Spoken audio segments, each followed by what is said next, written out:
Sud Radio, la France à découvrir. Christophe Gicquel. Ah, chers amis de Sud Radio, voyageurs, comme tous les dimanches, on va vous inviter encore un peu plus à sortir de ce qu'on appelle les sentiers battus.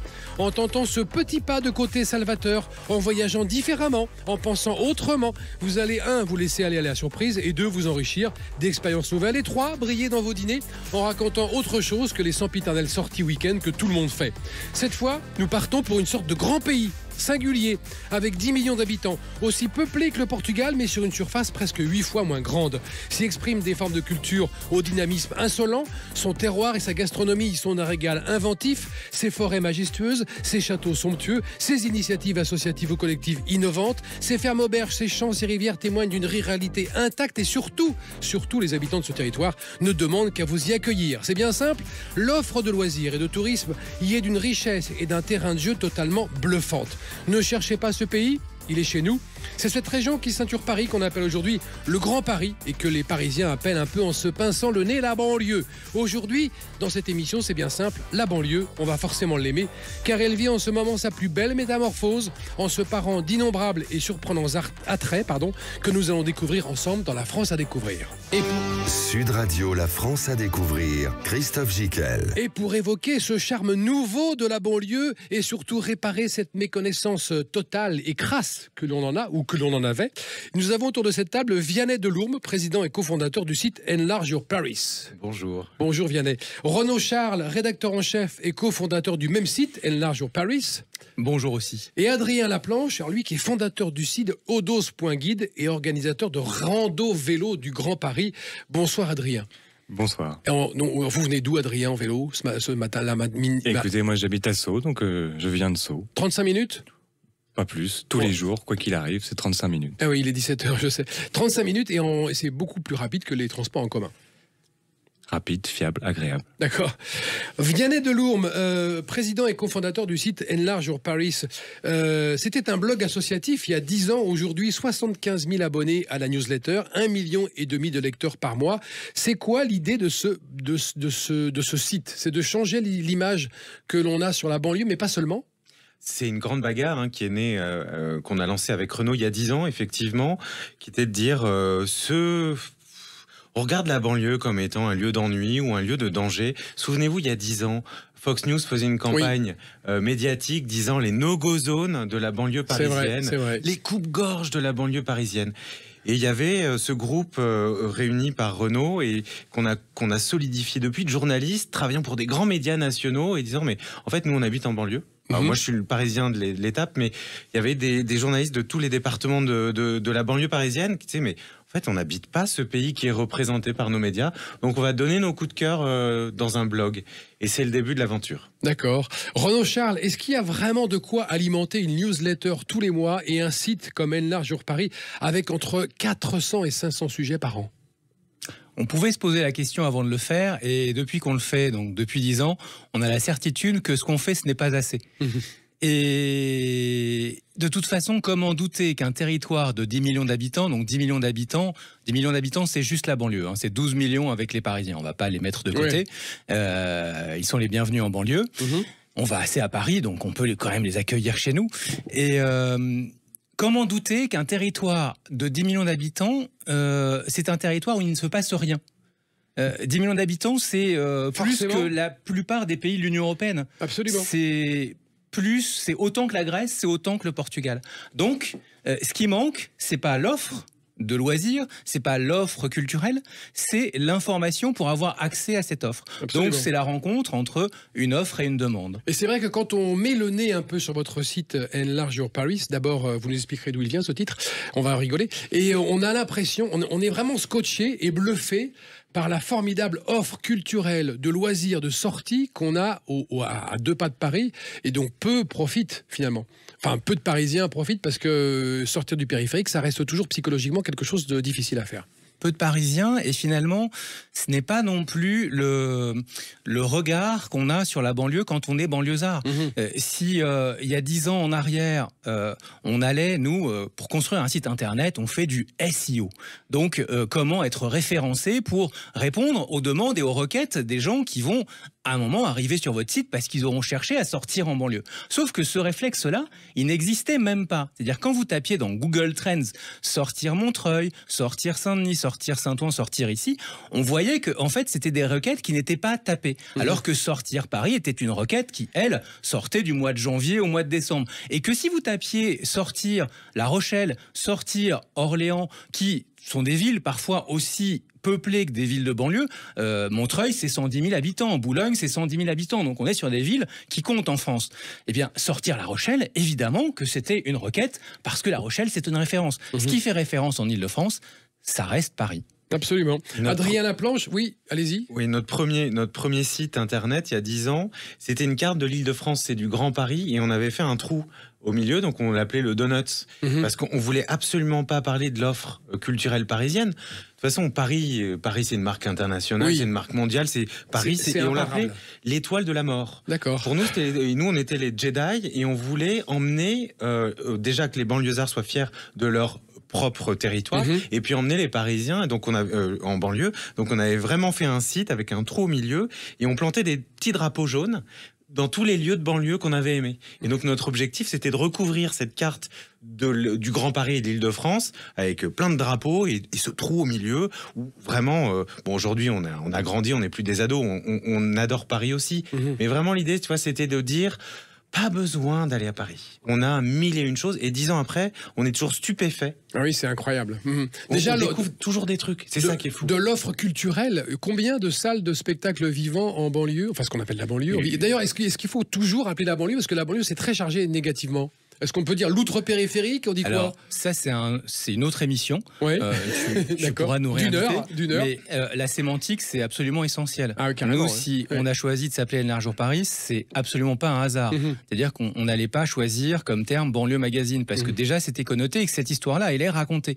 Nous, on voulait raconter une autre histoire, qui est notre vision de la banlieue.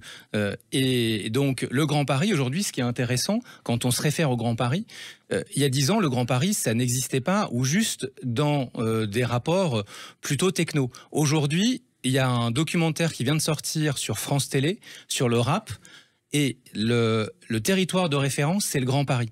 Je pense que le Grand Paris, le terme Grand Paris, on le garde. Le terme Grand Paris. Ce terme Grand Paris n'aurait pas servi de titre un documentaire sur le rap il y a 10 ans, et même il y a encore 2 ans. Donc, c'est très important la sémantique, mais là encore, on pourrait tenir une émission entière. Oui, on va en faire une autre. Il y a quand même 800 lieux de culture, enfin de représentation du théâtre vivant en banlieue, alors qu'il n'y en a que 400 à Paris. Il y a des forêts en veux-tu, voilà. Enfin, on en parlait tout à l'heure au téléphone quand on a préparé l'émission. Il y a des Central Park partout. Il y a des forêts, enfin.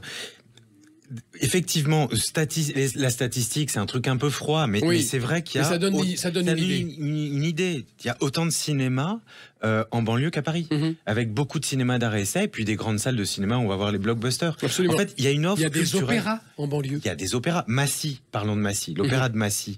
Le centre Pompidou qui va bientôt fermer après les JO. Le centre Pompidou ferme pour 2-3 ans de travaux pour désamiantage.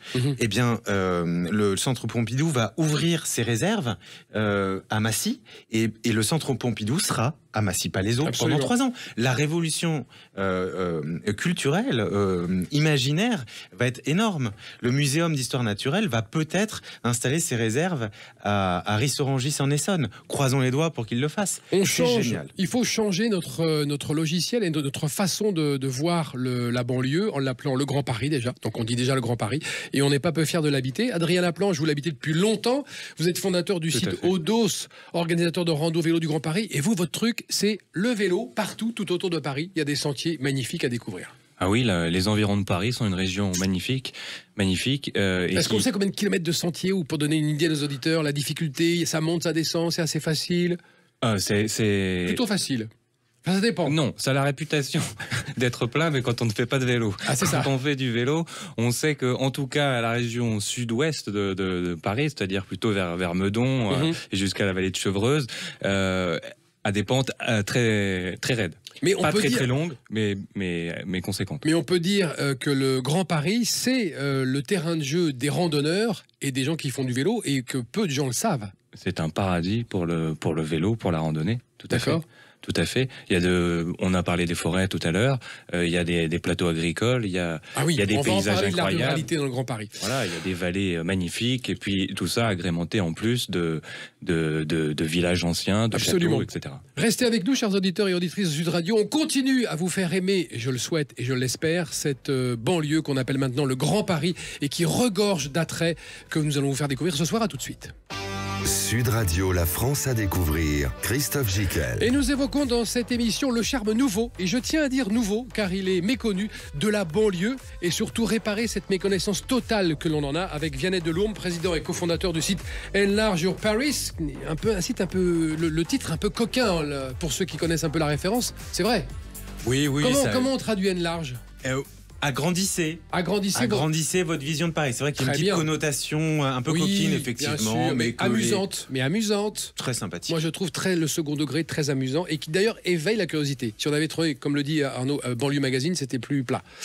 Mais coquine, il faut peut-être dire pourquoi. Ah oui. Alors, attendez, Renaud Charles, rédacteur en chef et cofondateur du site Enlarge Your Paris, et puis Adrien Laplanche, qui est fondateur du site Odos Guide, organisateur de rando vélo du Grand Paris. Pourquoi alors, Renaud ? Excellente question. Mais si on remonte aux origines des boîtes mail que vous avez pu avoir, Club Internet, Caramel, qui ont disparu depuis, Caramel. Il arrivait que par moment, subrepticement, on est des pubs. Une information se glisse entre deux mails qui vous proposait, moyennant finance, d'enlarge your pénis. C'est ça. Et voilà, donc nous on a... Donc ça c'est une référence qu'on n'a pas tous. Hein. Nous on l'a parce qu'on a des gens cultivés puis on est âgés. Mais ça commence à dater. Ouais, ça commence à dater. On l'a plus forcément. Oui. Mais on voulait pas s'appeler, on voulait pas avoir un titre administratif. Parce que le Grand Paris, ça existe depuis 10 ans. Il y a une loi, là aussi, ça commence à dater un peu. Nicolas Sarkozy dit on va faire le Grand Paris parce qu'il y a les grandes métropoles du monde qui commencent à nous manger la laine sur le dos. Donc on veut réveiller un peu cette belle endormie et réunir le centre et la banlieue. Mais d'un point de vue économique et d'attractivité. Donc on crée à ce moment-là le Grand Paris Express, le métro du Grand Paris, dont la première ligne va ouvrir en 2025. Là, c'est le Grand Paris dans les actes. Et nous, on se dit, tout ça, c'est très bien, mais en fait, le sujet, c'est on veut faire un média pour les grands Parisiens, pour les habitants, on veut pas parler techno. Et du coup, on a cherché un titre un peu décalé. Non, mais oui, qu'est-ce qu'on a envie de faire, quoi. On a envie que ce soit pour nous. Et un de vos travaux d'Hercule, Vianney Delourme et Renaud Charles, pour faire connaître la banlieue, c'est d'animer et de proposer des manifestations qui sont absolument géniales. Quand on regarde le calendrier que vous proposez aux Parisiens et surtout aux outre-parisiens, c'est formidable. Donnez-nous-en quelques-unes. Moi, j'avais noté le train street art, le randopolitain, Ménage ton canal, la transhumance du Grand Paris. Tout ça, mais je suis désolé, mais aujourd'hui, on ne le connaît pas assez. On le connaît pas assez, je suis bien d'accord, et pourtant ça a de plus en plus de succès. Mais l'idée, c'était de se dire, un média aujourd'hui, c'est une newsletter, c'est un site de presse, c'est aussi des événements. On propose des rendez-vous. Quand on raconte une histoire, parfois on n'est pas cru, parfois on vous dit, bah t'exagères un peu. C'est vrai. Tu veux nous envoyer en banlieue? T'es sûr? Toi-même t'irais? Donc on s'est dit, bah chiche, on propose à nos lecteurs des rendez-vous. Rendez-vous, prenez votre passe Navigo, des bonnes baskets, et on va passer une journée en forêt à 30 minutes des Halles, Châtelet-les-Halles. Et on va voir un forestier, une botaniste, une nana qui a préparé de la tapenade avec des trucs qu'elle a ramassés dans les bois, etc. Et on va vraiment vous dépayser. Et c'est ça. Et c'est vrai qu'on a commencé par des trucs un peu spectaculaires. Vous faisiez allusion à la transhumance du Grand Paris. Racontez-nous la transhumance du Grand Paris. Rapidement, hein, ouais, le temps file. Bien sûr. Mais nous, on adore les animaux. Voilà, c'est comme ça. Il y a le salon de l'agriculture là qui s'achève. En 2019, on va voir des élus, on leur dit, on a des copains qui sont bergers à la Courneuve, Seine-Saint-Denis. Le truc improbable. Tu t'associes pas à la Seine-Saint-Denis, pas du tout, à la ruralité avec des brebis heureuses. Mais il y a combien de terres agricoles en pourcentage en Ile-de-France? 40% des terres mais là, sont c'est agricoles. Plutôt la Grande Couronne. Là, la Courneuve, c'est vraiment la Seine-Saint-Denis. Ah oui. Voilà. Et là, il y a 70 brebis heureuses. Les bergers sont nos copains. On leur dit, si on faisait le tour du Grand Paris pour montrer que les brebis sont heureuses en banlieue. Donc, il y avait tout un challenge. Il fallait que l'administration nous dit, les brebis doivent manger en permanence. Donc, on a dit, mais on va démontrer que la banlieue est comestible pour des animaux. Si elle est comestible pour des animaux, elle est bonne pour les habitants, parce qu'il y a des espaces verts. Donc on a fait un tracé de 130 km, et on a embarqué 35 brebis, on est parti 12 jours, sac à dos, avec les bergers. Alors, 85 autorisations administratives différentes, bien sûr. espèce de c'est la France par jour. Oui. Non, mais non, mais Faut 85 pas ans, exagérer. vrai. Ils se moquent de moi. Mais non, mais on avait un dossier administratif. C'était extraordinaire. C'était Kafka chez nous. Mais et les gens, ce qui était formidable, c'est que évidemment les gens du bassin méditerranéen, les Maghrébins, les Italiens, les Portugais, qui sont des traditions plutôt rurales. Vous voyez les moutons. C'est là, génial. Qu'est-ce qu'on a apporté comme vie en fait avec ça. Et on a traversé des décors inouïs. On a dormi au château de Versailles, mais aussi sous une bretelle d'autoroute. C'était une aventure et l'objectif, c'était de raconter autrement la banlieue. Qu'est-ce que vous proposez encore comme autre grande manifestation qui fédère les Parisiens et qui crée du lien entre l'outre périphérique et les Parisiens? Il y a un truc qui s'appelle les Jeux Olympiques de Paris. Très bien. 2024. Ouais. Dans un an, Ça, là. on connaît. Et bon, on va en entendre parler, mais on a vraiment d'entendre parler. Et dans les Jeux Olympiques, il y a un truc qui s'appelle l'Olympiade culturelle. C'est en gros comment on croise le sport et la culture. Nous, on est allé voir Paris 2024, on est allé voir la présidente de la région Île-de-France et la maire de Paris. On a dit, mais il y a quand même un truc, c'est la randonnée. Il n'y a rien de mieux pour découvrir notre territoire. Et on a fait le randopolitain, là j'ai la carte du randopolitain, c'est 100 randonnées pour découvrir Paris, le Grand Paris, la région Île-de-France avec un pass Navigo. On a embarqué la SNCF avec nous, des forestiers, et on dit, pas besoin de voiture pour voyager. Tu prends ton pass Navigo qui est dézonné depuis 2015. Bien sûr. Et donc tous les dimanches, jusqu'à la fin des JO, on propose aux gens de nous retrouver dans une gare SNCF Transilien, petit sac à dos, petite basket aux pieds, et on est parti pour une journée de découverte. Génial, très bien. Trucs merveilleux. Ça s'appelle le Randopolitain. On fait ça avec la Fédé de rando. On fait ça avec plein de gens formidables et des artistes, des cuisiniers. Et on part marcher et on se rend compte qu'il y a un pays merveilleux. Franchement, avec des animaux, avec des arbres, avec des châteaux, avec des rivières. Et c'est la banlieue. Et c'est accessible avec nos RER du quotidien. Excellent. C'est un truc magique. Très bien. Arnaud Charles, qui est rédacteur en chef de la rédaction, quels sont les sujets de la newsletter aujourd'hui, cette semaine? C'est une bonne question. Pour donner une idée à nos auditeurs d'aller vous lire, et puis des idées de sortie surtout. Alors, c'est Renaud Charles. Pardon, j'ai dit quoi? Arnaud Charles. Non, c'est ridicule. Voilà. Non, c'est Renaud Charles, bien sûr. Désolé, Arnaud. Alors, les sujets de la semaine... de la newsletter qui est sortie hier, avant-hier, puisque elle donc, sort tous les vendredis. Voilà. Donc chaque semaine, il y a entre 7 et 8 idées sorties. Et là, les idées de sortie de la semaine, allez-y. C'est les sorties bien-être, les vacances se terminent, donc comment continuer à prendre soin de soi. Donc on a trouvé des spas, mais pas que, en banlieue, des lieux justement pour prendre le temps et continuer un petit peu les vacances. On a un pâtissier tatoué... l'antithèse de Pierre Hermé qui régale les Montrougiens. On a donc à Montrouge. On a aussi les lieux où se mettre au chaud ce week-end parce que c'est l'hiver, il fait froid, donc on a sélectionné des lieux où justement se cultiver et en même temps être au chaud. Qu'a-t-on d'autre Moi, ce que j'aime bien, j'ai remarqué où sortir gratuitement dans Paris. Ça a été l'objet d'une newsletter. C'est une nouvelle rubrique qu'on a créée justement. Très bien, ça. Parce que il y a quand même un petit sujet de pouvoir d'achat. Exact. Et en fait, à force d'arpenter l'Île-de-France, on a pu constater que des lieux gratuits, il y en avait beaucoup. Surtout, ce qu'il faut savoir, on a la chance de vivre dans un pays qui a une politique culturelle. Et cette politique culturelle, c'est notamment de permettre aux enfants, aux adolescents, aux gens de moins de 26 ans d'accéder gratuitement à des lieux de culture, notamment le château de Versailles. Très bien. C'est-à-dire que le château de Versailles, on peut y aller gratuitement quand on a moins de 26 ans. C'est vrai. Et ça, il faut le savoir. Oui. Et on ne le sait pas forcément. Et des lieux de culture en Île-de-France, on en a énormément. Et cette politique culturelle, c'est important de le rappeler parce que peu de pays, déjà, ont une telle offre. Mais en plus, donne cet accès à une jeunesse qui, forcément, n'a pas les moyens pour se payer la galerie des glaces. Et on a un truc qui est vachement pratique aussi dans notre poche, c'est un petit carré en plastique avec marqué Pass Navigo dessus, et qui nous permet aussi d'aller dans les musées gratuitement. Ça, on le sait pas. On le sait pas assez. Déjà, le Pass Navigo nous permet d'aller partout. C'est un truc qui nous permet d'aller au boulot, mais c'est aussi un truc qui nous permet d'aller en forêt, ou au château de Versailles, ou à la maison Rosa Bonheur. Le château de Rosa Bonheur, la peintre, qui a fait l'objet d'une redécouverte et d'une expo au musée d'Orsay récemment, et qui avait son petit château dans la forêt de Fontainebleau. Et quand on prend son Pass Navigo pour y aller, donc paye pas, on ne prend pas de voiture.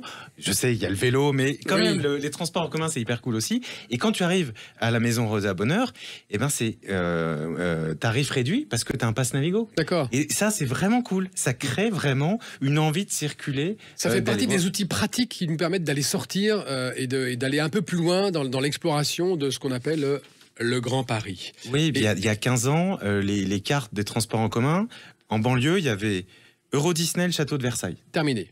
Basta. Ouais. Mais c'est quoi cette histoire? Et puisque vous me parlez de cartes, Adrien Laplanche, fondateur du site Odos, a sorti sa carte. Racontez-nous ce que c'est que cette carte, Tout à fait, Adrien. C'est une carte qui est conçue spécialement pour le vélo et la randonnée. D'accord. Et donc c'est une carte qui donne une image de l'Île-de-France, des environs de Paris, qui est tout à fait différente de celle qu'on voit sur les cartes habituelles.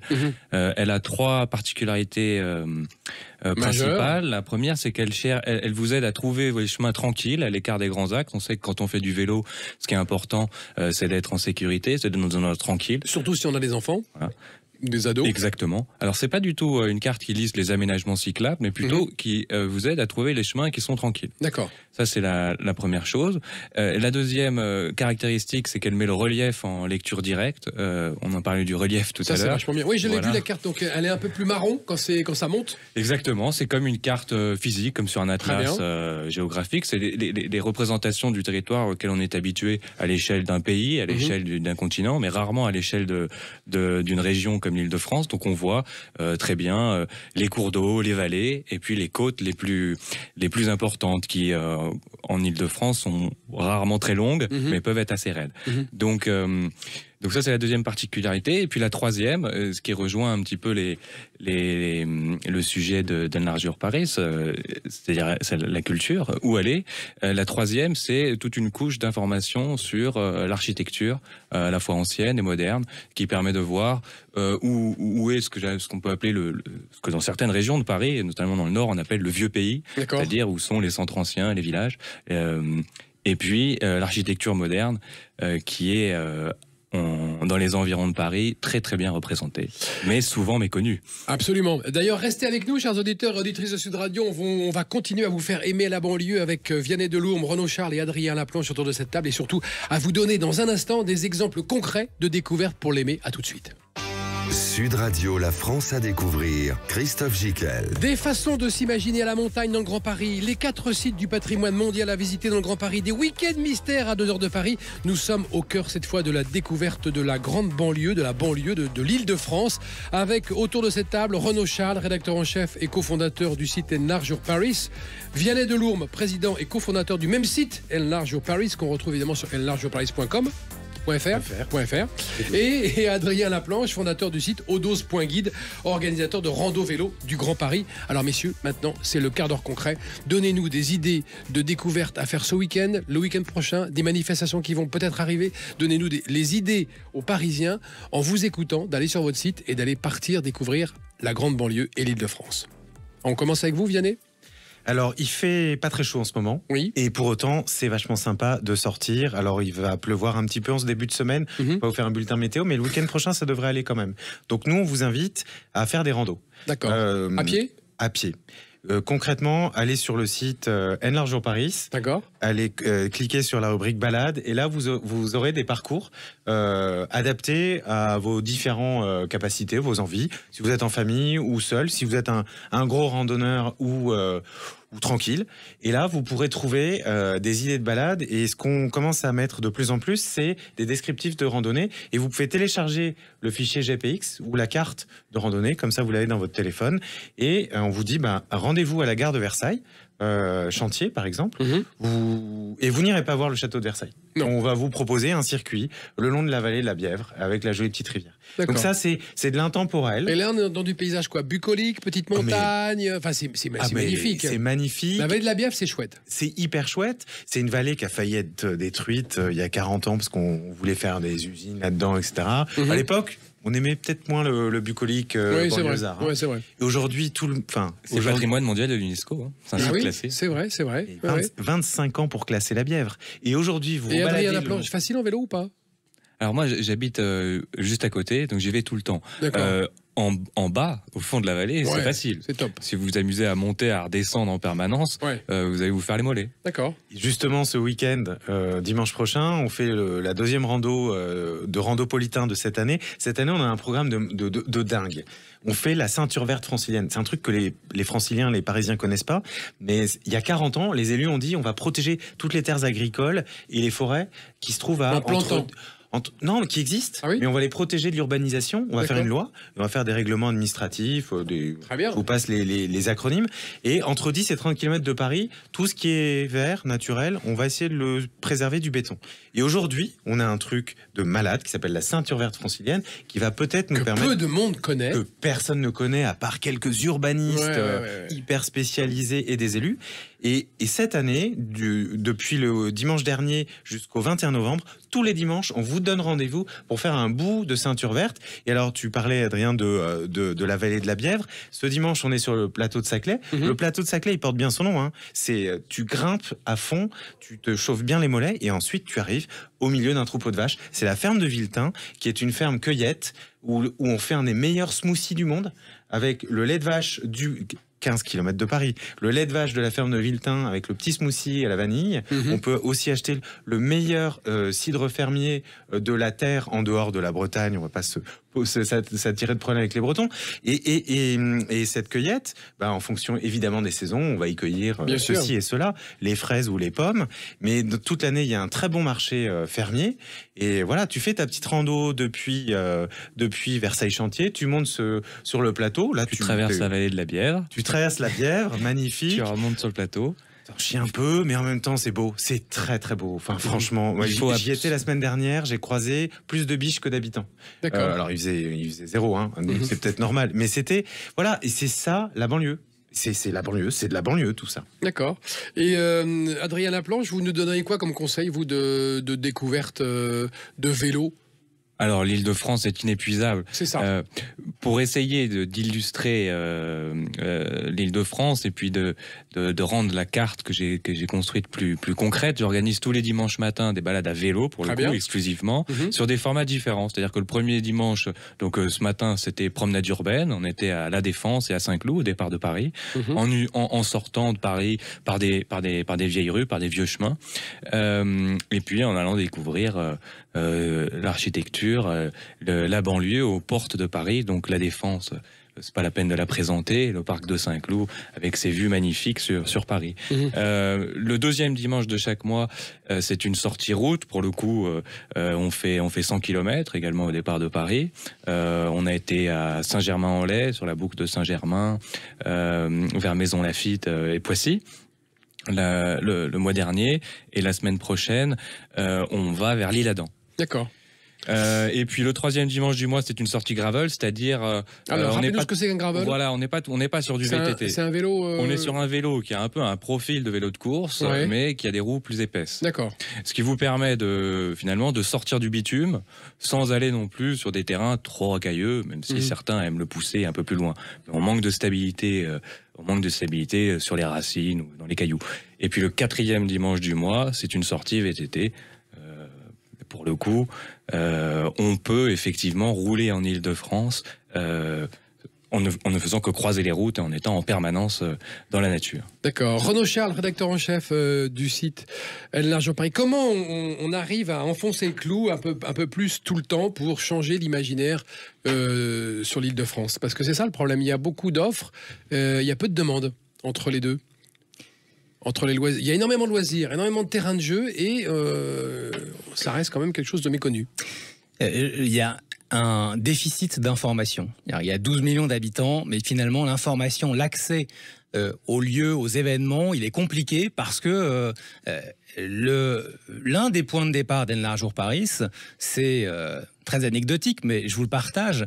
J'habitais à Châtillon, je vais faire une prise de sang dans un laboratoire d'analyse sanguine et je vois une affiche, l'annonce d'un concert à la médiathèque de Pierre et Leloup. À l'époque, ma fille et moi, on écoute beaucoup Pierre et Leloup dans la voiture en boucle.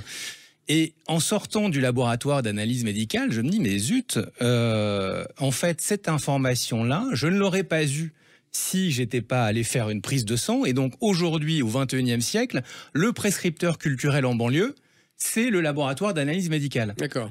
Donc il y a un problème. Il y a un problème. Il y a évidemment une offre, mais comment j'accède à l'offre? L'information. Et on parle de cartes. Et ce qui nous intéresse, nous, on fait beaucoup de cartes sur Enlarge Paris, c'est notamment des cartes imaginaires. L'imaginaire de Grand Paris, il est essentiel pour justement avoir envie de s'y projeter. Et là, je vais quand même faire usage de quelques statistiques parce que c'est frappant. Si je vous dis l'Île-de-France, c'est 50% de terres agricoles, je pense que je vous apprends quelque chose. C'est vrai. Si je vous dis l'Île-de-France, c'est aussi 25% d'espaces boisés, là encore, je pense que je vous apprends quelque chose. Si je vous dis, donc l'Île-de-France, ce n'est que 25% d'espaces urbanisés. Certes, très concentrés, méga concentrés. Paris est d'une des villes au monde les plus denses. Mais c'est aussi ces espaces naturels. Ce n'est pas que ça. C'est-à-dire que sur un territoire de 12 000 km², et là on va rentrer dans les destinations, on a 4 parcs naturels. Je ne connais pas d'endroit au monde qui concentre autant d'espaces naturels préservés. 4 parcs naturels qui sont l'Oise Pays de France au nord, la Haute-Vallée de Chevreuse entre les Yvelines et le Val d'Oise, là où j'habite d'ailleurs, le Gâtinais français entre l'Essonne et la Seine-et-Marne, et le Vexin français qui, lui, est aussi entre le Val d'Oise et les Yvelines. Vallée de Chevreuse, c'est Essonne-Yvelines. Je me suis trompé. Et tout ça n'est pas loin de Paris-Notre-Dame. Et tout ça, en fait, on parle d'une population qui est celle d'un pays. Il faut aussi parler de l'offre ferroviaire. C'est-à-dire qu'on est dans un territoire qui est desservi par 390 gares. Là encore, je pense qu'il n'existe pas de territoire aussi bien desservi que l'Île-de-France. Et ce qui est génial avec justement les sentiers de randonnée et les sentiers, les voies de circulation à vélo, c'est qu'on peut décider d'aller faire une balade loin de chez soi et de rentrer en train. C'est vrai. En tout cas, pour ce qui est des Transiliens et des RER à vélo, il faut savoir qu'on peut embarquer son vélo gratuitement le week-end à n'importe quelle heure. C'est évidemment pas le cas aux heures de pointe, bien sûr, parce que voilà, il y a plus de trafic. Mais quand on a un pass Navigo, on peut embarquer avec son vélo.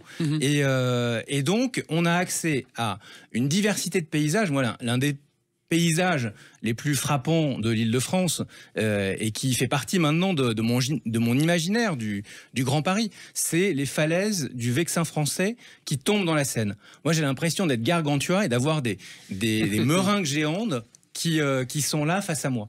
Ça, très clairement, quand on est à La Roche-Guyon et que on voit ces falaises tomber dans la Seine, on n'est pas du tout dans l'imaginaire de la banlieue qu'on peut avoir. Et si on tape banlieue dans Google Images, très clairement, c'est pas les falaises de La Roche-Guyon qui vont ressortir.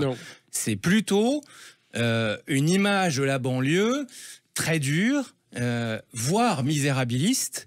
Et évidemment, la banlieue, c'est une mosaïque de paysages. Il y en a des beaux, il y en a des bien moins beaux, il y en a des pas réussis du tout. L'urbanisme n'a pas fait des miracles partout en banlieue, et là aussi ça vaudra une émission, mais ne nous focalisons pas sur les problèmes qui peuvent exister en banlieue. La banlieue, c'est aussi une source inépuisable de loisirs, de culture et d'initiatives qui sont révolutionnaire d'un point de vue écologique, d'un point de vue de la transition qu'on est en train tous d'accompagner, de vivre. Et il faut regarder ces territoires-là, mais comme il faut regarder ce qui se passe ailleurs en France, parce que ça se passe. Et quand on a la chance de faire ce métier de journaliste, d'être sur le terrain et de voir ce qui se passe en Seine-Saint-Denis, que on est aussi un département des plus dynamiques. Mais oui, en fait, et qui est pas du tout raconté comme ça. Non, qui est pas du tout documenté, raconté. Il s'agit pas de, quand je dis raconter, il s'agit pas de raconter des histoires, même si l'histoire est importante parce qu'elle va engager. Mais on n'est pas là en train de déformer la réalité. Juste, on va choisir d'autres réalités parce qu'on considère en tant que journaliste que ces réalités ne sont pas assez partagées. C'est un parti pris. Et c'est le parti pris qu'on a choisi depuis 10 ans et qu'on considère important parce que je suis convaincu d'une chose depuis 10 ans qu'on fait de l'information locale, c'est que l'information est une forme d'aménagement du territoire. Et que c'est parce que, alors c'est dit de manière un peu techno, mais il n'empêche que c'est parce que on va avoir accès à cette information-là qu'on va pouvoir s'emparer de son territoire, le vivre et finalement l'accompagner et l'enrichir. Parce que en se considérant comme touriste francilien, finalement, on participe à l'économie locale. Ça a l'air de rien de parler de loisirs, mais l'économie du tourisme, c'est une des premières économies en France. Absolument. Et donc, les touristes franciliens peuvent participer à l'économie locale. Vous nous parlez de La Roche-Guyon, c'est à combien de Paris, ça ?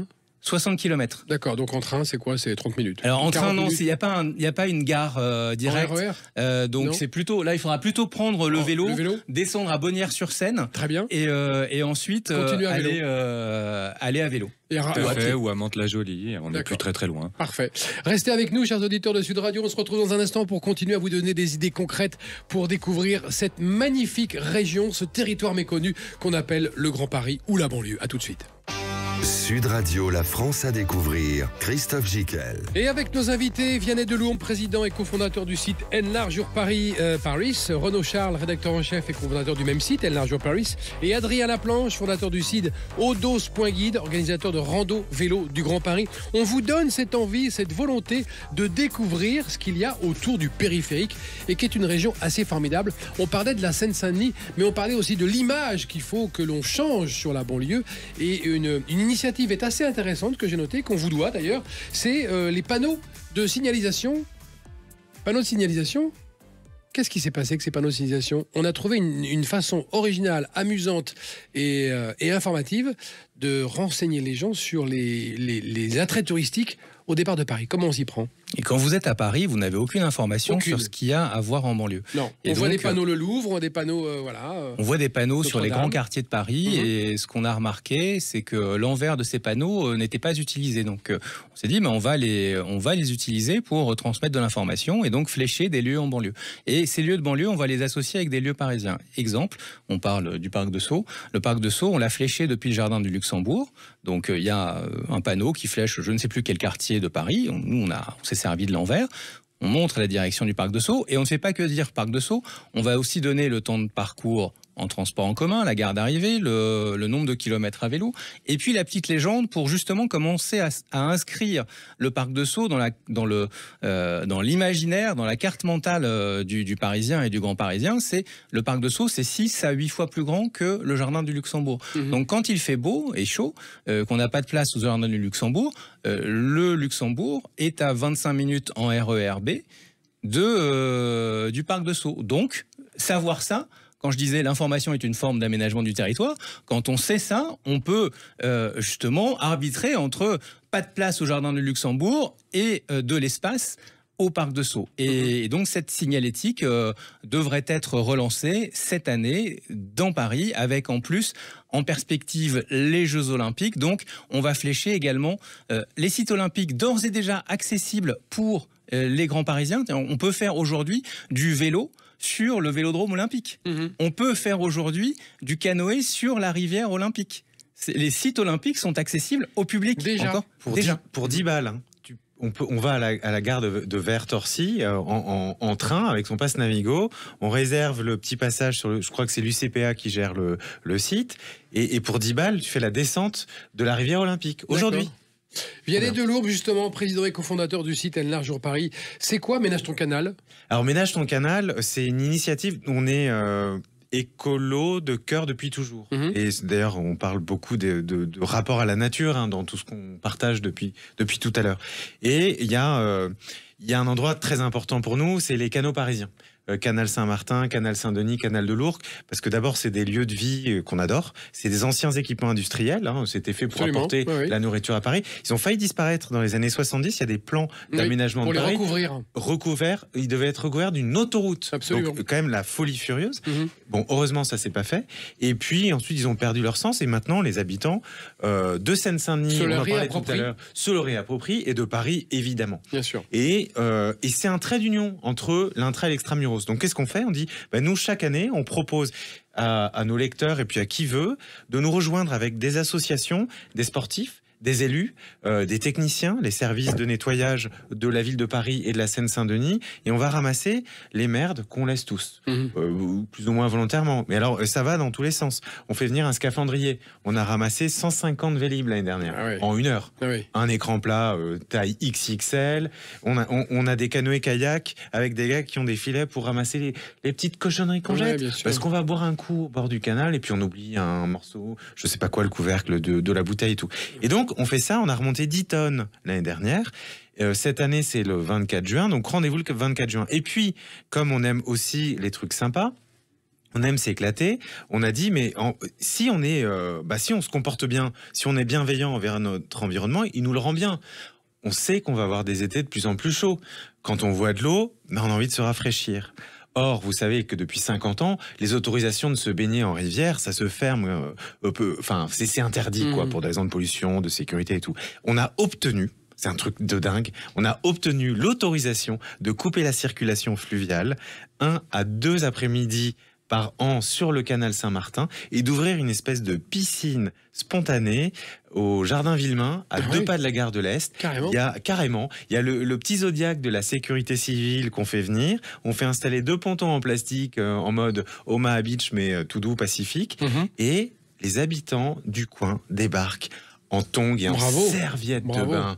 Et il y a une paix, une joie. Alors ensuite, les gens nous disent « Quoi, vous vous baignez dans le canal? C'est dégueulasse. Vous allez avoir des boutons verts pendant 3 ans. Vous nous cachez la vérité. C'est sale. Il y a des morts au fond, ou des voitures et tout. » Donc on fait de la pédagogie. On récolte un peu les algues, parce que les gens, ils n'aiment pas les algues. Mais en fait, les algues, c'est la vie. Oui, c'est ça. Et voilà. Et c'est, honnêtement, et quand avec Renaud, on était l'année dernière avec plein d'élus, plein d'habitants, en train de se baigner dans le canal, et on voyait notre ville comme on l'avait jamais vue, avec ce bonheur absolu de se baigner là, en disant, putain, un média, ça fait aussi ça fait se baigner les gens. Bravo. C'est génial. Ouais, excellent. Très belle initiative. Renaud Charles, rédacteur en chef et cofondateur du site également. C'est quoi les sujets de la prochaine newsletter qui vient là? Les grands rendez-vous, les grandes suggestions?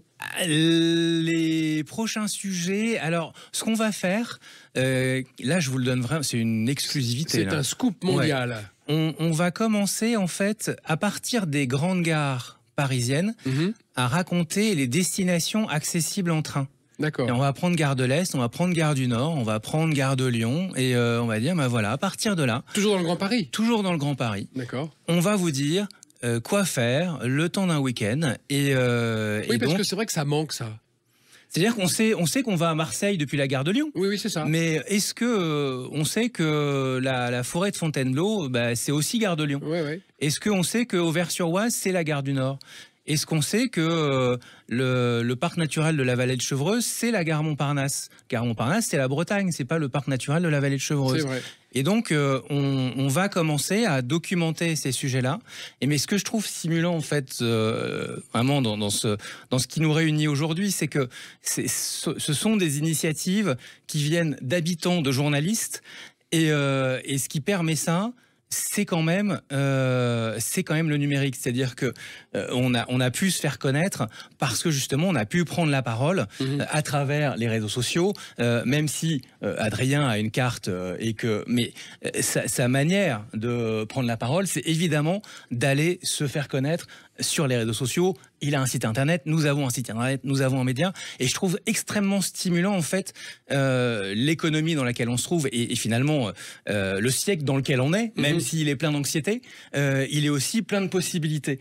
Et je trouve ça fascinant en fait. Ça, ce qu'on fait aujourd'hui là, je pense pas qu'il y a 20 ans c'était possible. Oui, c'est vrai. On serait pas là. On serait pas là en train de s'en parler. Et donc, quand on parle de démocratie participative, même si là on parle de tourisme, je pense que d'une certaine manière, on parle aussi de démocratie participative. Et je trouve ça stimulant. Est-ce que vous êtes tous d'accord autour de cette table pour dire que le Grand Paris se métamorphose, comme je l'ai dit tout à l'heure dans le lancement? Tout à fait. Oui, on est en pleine mutation du Grand Paris. Tout à fait. Et ça, on ne se rend même pas compte encore. Hein, c'est vrai. Il y a 2 dates, il y a 2 années, 2024, les JO. Vraiment, on va le vivre. Et puis, un mot peut-être sur les JO vont transformer notre rapport au vélo. Et vous pensez que les JO vont être un moteur de transformation? Bien sûr, tu parlais des canaux tout à l'heure. Le canal Saint-Denis, déjà la voie royale pour aller à Saint-Denis, c'est magnifique. Le bord du canal? Oui, le bord du canal, on y voit la ville d'une façon incroyable. C'est-à-dire que c'est des endroits où de même que le canal de l'Ourcq, sur la première partie, on sent encore le passé industriel, on voit des bâtiments modernes. C'est là que la ville se crée. C'est là que sa ville se crée. Et pour aller à Saint-Denis, vous êtes complètement à l'écart des voitures. C'est vraiment des paysages magnifiques. Il faut absolument le faire. On l'a fait sur notre première sortie promenade urbaine quand on est allé à Saint-Denis voir le parc de la Courneuve. Le retour sur le canal de Saint-Denis, c'est extraordinaire. Et le départ du canal de l'Ourcq également. C'est top. Les JO vont nous laisser, parce que les JO, ça va être un mois un peu turbulent pour les habitants, mais ça va aussi nous laisser des cadeaux quand même. Oui. Et, c'est un peu pour ça qu'on les fait aussi. C'est un peu pour ça qu'on les aime. Et parmi ces cadeaux qui nous tiennent vraiment à cœur, il y a ce qu'on appelle les Olympistes. Vous vous souvenez du coronavirus et des coronapistes? Et ben là, on va avoir des dizaines de kilomètres de pistes cyclables sécurisées dans le Grand Paris en plus. Franchement, quel cadeau. Donc ça, c'est 2024. Et puis 2025... En ce moment même, sur le canal Saint-Denis, on est en train de refaire les berges pour les rendre vraiment cyclables. On pouvait déjà passer, mais il y avait des sections avec des pavés, etc. C'était plus ou moins bien aménagé. Ça va être remarquable. Très bien. On va se réveiller dans un Grand Paris cyclable. Et puis, rendez-vous en 2025 avec l'ouverture de la ligne 15 Sud du métro du Grand Paris, du Grand Paris Express. Vous savez que ce métro du Grand Paris, c'est quoi? C'est 200 km de lignes de métro automatique, ligne 14, 15, 16, 17, 18, qui sont en train d'être construites par la Société du Grand Paris. C'est 68 gares qui sont en train d'être creusées et construites et qui vont commencer à ouvrir entre 2025 et 2030. D'accord. Et là, c'est du métro banlieue-banlieue. C'est-à-dire que tout ce qu'on se raconte en se disant, bon voilà, c'est encore un peu des trucs d'initiés, à partir de 2025, avec le métro automatique, on ira dans tous ces endroits. Très bien. Ça va être une révolution. Au-delà des transports en commun, dont vous êtes féru, il faut quand même rappeler que depuis 25 ans, la ville s'est transformée. Il y a 25 ans, il y avait une poignée de cyclistes à Paris. Il y avait des sens interdits dans tous les sens. Donc c'est beaucoup mieux pour les cyclistes aujourd'hui. C'est beaucoup mieux pour les cyclistes. Messieurs, il nous reste une petite minute pour terminer cette émission. Enfin, deux, mais on va dire une parce que je sais que vous êtes bavard. Donc on va commencer avec vous, Renaud Charles, le coup de cœur que vous conseillez aux auditeurs, là, le dernier truc qui vous vient à l'esprit tout de suite, de sortie, de loisirs, de trucs vachement sympa à faire maintenant, là, un week-end. De prendre le train. Et de ne pas passer le péage de Saint-Arnoux, de s'arrêter avant le péage de Saint-Arnoux, et de découvrir le parc naturel de la Haute-Vallée de Chevreuse, très bien, qui, avant même d'y habiter, je trouvais que c'était un des plus beaux coins de France. On peut le faire à vélo, à pied? On peut le faire à vélo, on peut le faire à pied, on peut le faire en train. Et petit conseil, du coup, on prend le RER B, on descend au terminus, Saint-Rémy-les-Chevreuses, et là, il y a une station d'écomobilité où on peut louer des vélos. Très bien. Et ensuite parcourir le parc. Conseil du jour, Vianney Delourme, pour nos auditeurs et auditrices de Sud Radio. Alors, un petit coup de cœur, c'est un espèce de... 30 secondes, hein. Ouais, ok. La ferme du bonheur, à Nanterre. Ah, bah parfait. Roger Després. Roger Després, il y a 25 ans, est viré d'un squat, c'est un artiste. Il est viré d'un squat parisien, il s'installe sur une friche à Nanterre et il crée, année après année, un lieu de vie, de concerts techno où il y a 500 personnes, de concerts de musique baroque où il y a moins de 500 personnes. Ouais, très bien. Et puis tous les dimanches, il a récupéré un bout d'autoroute, une couverture d'autoroute, au bout de la Défense, dont tu parlais tout à l'heure, Adrien, et il a planté des cerisiers, il a installé des cochons, il a son troupeau de moutons. Génial. Et là, tu es au milieu des tours, dans le campus universitaire, c'est à Nanterre Université. Et là, tous les dimanches, tu peux venir lui filer un coup de main. Très bien. Regarde le site Facebook, la ferme du bonheur, et tu sauras à quelle heure y aller. Parfait. Et c'est vraiment un lieu de vie merveilleux. Très bien. Une dernière info, Adrien, la planche. Ah bah écoutez, on a parlé de la Bièvre, on a parlé de Saint-Denis, on a parlé de Saint-Cloud, il faut remonter la Marne. D'accord, on remonte la Marne et on retrouve toutes ces infos sur le site largeurparis.fr. On s'abonne à la newsletter. Surtout. Et surtout, on va sur le site odos.guide. Oui, on va sur le site odos.guide, on se procure la carte et on découvre l'Île-de-France autrement, l'Île-de-France à pied ou à vélo. Parfait. Merci de nous avoir faire aimer la banlieue, le Grand Paris et l'Île-de-France. Merci à tous pour cette émission. La France à découvrir, c'est terminé. On se retrouve la semaine prochaine, dimanche à 17h. Salut. Sud Radio, la France à découvrir. Christophe Gicquel.